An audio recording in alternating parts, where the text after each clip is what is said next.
Hey guys, we're back with chapter 9 of the Porcupine Year.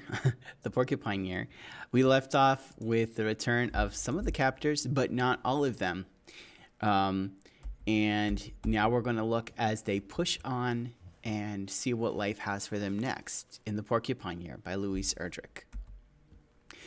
Dede and Quill lifted the canoe that belonged to Miskobines and Anamikins up into a tree where it wouldn't rot and where Miskobines and his son would find it when they returned from the Buanag.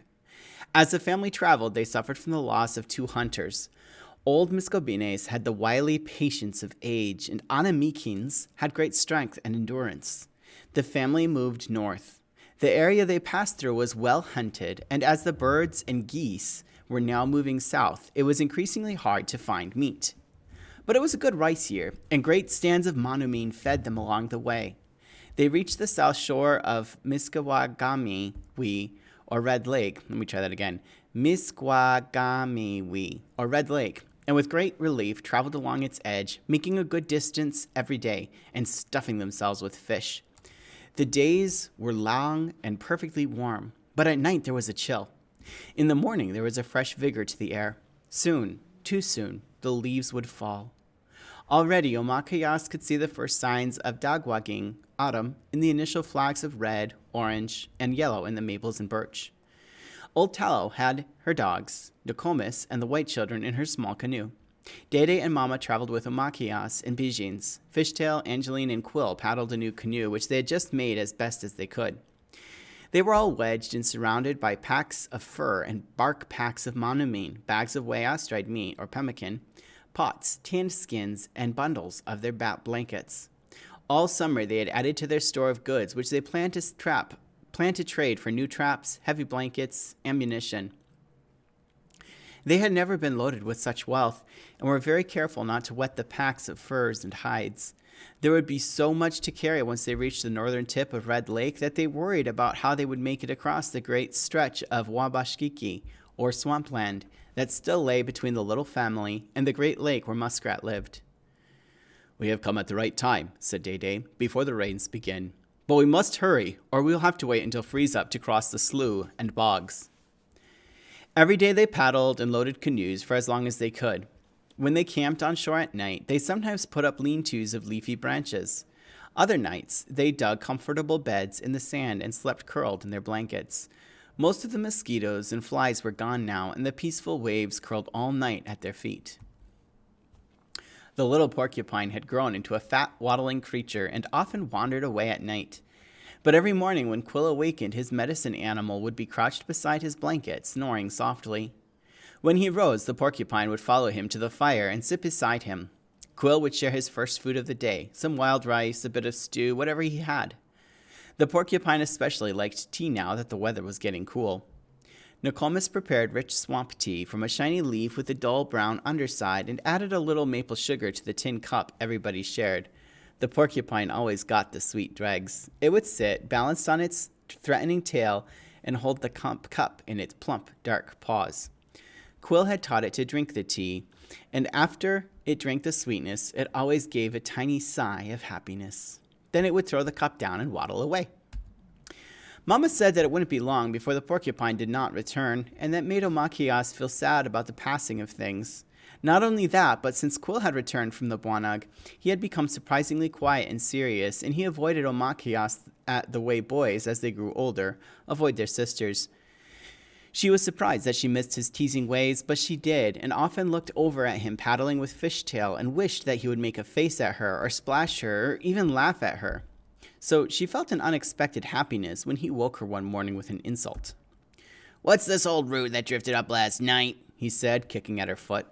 She kicked back at him sleepily and sat up, rubbing the sleep off her face. "It's your sister," she said, "the one you have forgotten." "It is you," said Quill slowly, "who will soon forget me." They looked at each other for a moment, upset at their own feelings. Then Quill bugged his eyes out, stretched his lips with his fingers, made a horrible cackling noise, and began to pelt her with leaves and sticks. Omakayas felt immediately better, and jumped up to start the day, which, as it happens, would be one that she'd long remember.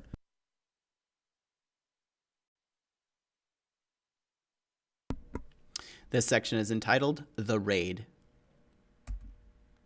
It began with a hearty "Bonjour" from the woods as they were settling their packs and kettles into their canoes.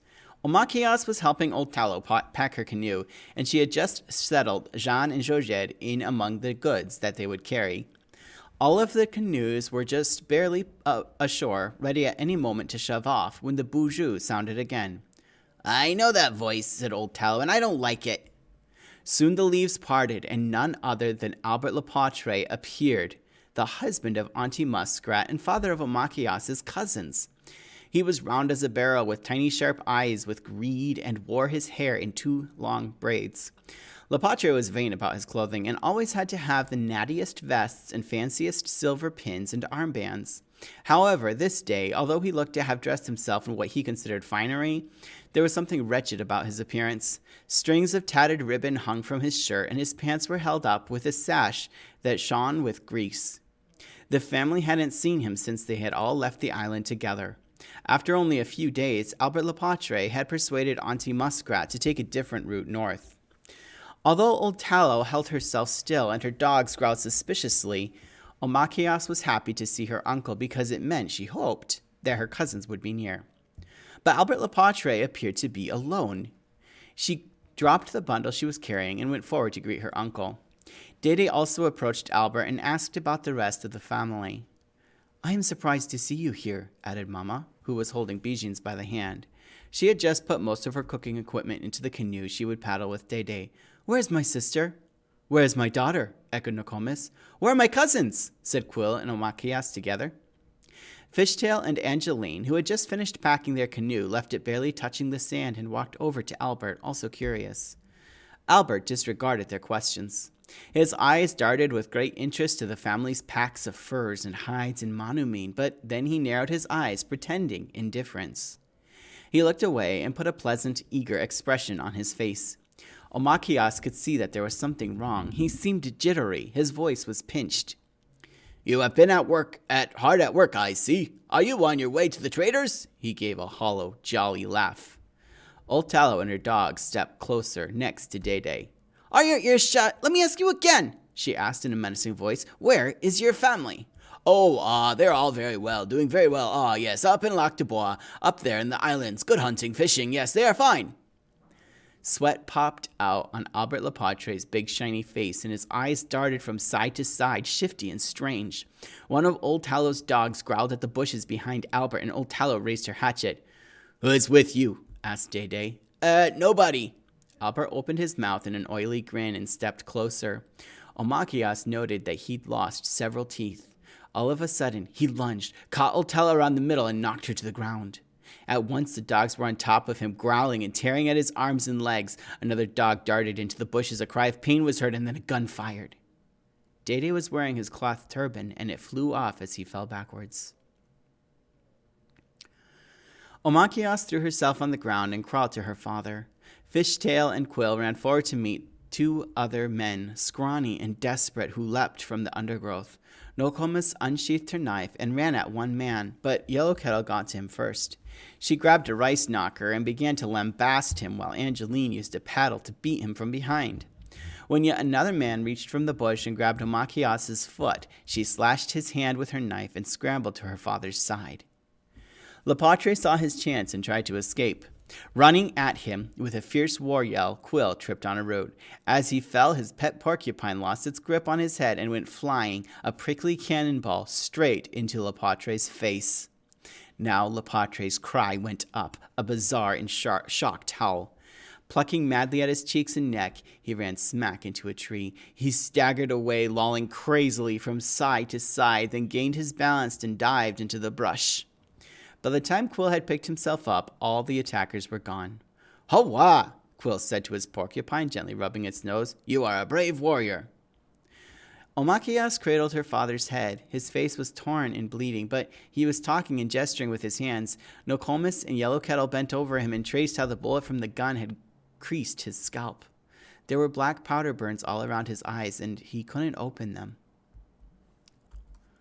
There's the picture of Albert Lepatre and the porcupine.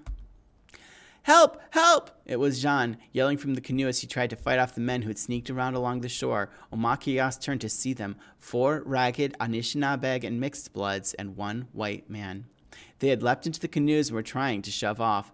Lepatre, still popping with quills, was desperately trying to join his fellow thieves. There was a fierce yell from Fishtail. Get them! Old Tallow ran to the shore along with Omakiyas and Quill. The attackers had taken advantage of the family's fear over Day-Day and managed to shove off with everything, including Jean and Jojed, with their furs, their skins, their blankets, their kettles, except for the one Mama had grabbed to swing at the head of one of the attackers. Nokomis yelled, Go! Fishtail, Angeline, Yellow Kettle, Quill, and Omakiyas flung themselves into the lake and swam as hard as they could. Jean struggled with the attackers, and Omakiyas saw one of them strike the boy, who fell into the bottom of the canoe. They swam with mad energy, but the wind was with the paddlers, and they slowly outdistanced even Angeline, the fastest swimmer. At last, they were left treading water. Everything was gone. The canoes were quickly vanishing, and only Jojed's thin wail could be heard. The sound of that little cry struck them all to their hearts. Omakiyas shouted over and over to Jean, but there was no answer. The canoes were only black dots. Turning to one another, swimming back in shock, the family saw that in one instant, they had gone from having everything they needed to having nothing. And worse than that, Day-Day was blinded by the flash of powder from the gun. Wow, well, that was chapter 9. Thanks for listening.